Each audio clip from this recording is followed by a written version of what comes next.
Letters of John Nelson Darby, Volume 2, Letter 0520-194E, of 1031. p. 308, J. G. Deck, Dearest Brother, though I have with others received accounts from New Zealand and from you, it is now a good while since I have had any direct correspondence, and I write not with any special object, but that you may know I do not forget you all. I know not whether I shall ever get to New Zealand. Our accounts are happy thence. I suppose Mr. is leaving or has left. His having been so long in the island makes me feel the call less urgent to go there, and in many respects he would be of more use than myself. I am too much on great general principles, and deal too little with people. I came here, though I thought I had done with these parts, because the last time I was here I found the doors opening among the Americans. The difficulty is that a diligent effort has been made to disseminate the truths we have been taught so as that people should have them, and not act on them, remain where they are. Eminent ministers preached the Lord's coming, the ruin of the church, liberty of ministry, and avowedly from brethren's books, and stay where they are, and there is a general deadening of conscience. Now people come, are interested, surprised at all the truth they find in Scripture, but for the moment with most it ends there. This casts me on the Lord.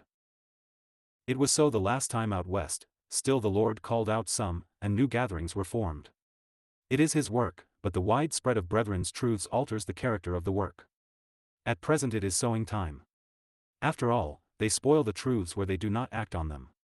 Assurance of salvation has taken hold on many now. When I began it was, so to say, unknown. Still the Lord works where there is simplicity and devotedness. There is very little fixed principle as to anything here. If the brethren are devoted and unworldly, then there is a testimony, but mere knowledge of truth does not bring out, as when no one had it at all. In spite of what I said above, there is progress. More than one soul has found peace since I came here, and some have been added. It is pleasant to see simple souls full of joy, and that by the Spirit, for it is eternal joy, while wise ones are ever learning. One thing is a comfort, that Christ will cherish and nourish His own, one can count on His fidelity. It is a comfort when all is adverse. No epistle looks for courage like 2 Timothy, when all was in ruin. Paul surely had it to found, but this was when apostolic energy was gone. Nor is there a time when spiritual nearness to God is more known, where there is faith, than when all is gone wrong. But the great thing is to be near Christ, and to be constantly near Christ, where the soul is kept in peace, is not recovering it for itself, and thus in the sense of love, that then our service may flow from this dwelling with Him, and carry the stamp of it.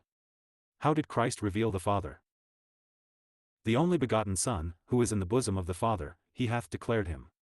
He declared Him, and could declare Him, as in the present sense of the love of which He was the object, which He enjoyed in His bosom. He was perfect, and we are failing servants, but that is the only way of all carrying the unction of His presence. You will be glad to hear that I received yesterday very good news of the work in Italy. In Switzerland there has been renewed blessing, and the work in Holland and Germany is blessed. So we have a great deal to be thankful for. The Spirit of God is working. The Roman Catholics in France I hear are discussing the Lord's coming, in consequence of the disasters of the country. It is a comfort to have settled truth. Protestantism is breaking up everywhere, but peace is our portion. Affectionately yours in the Lord. New York, 1874. 52194E.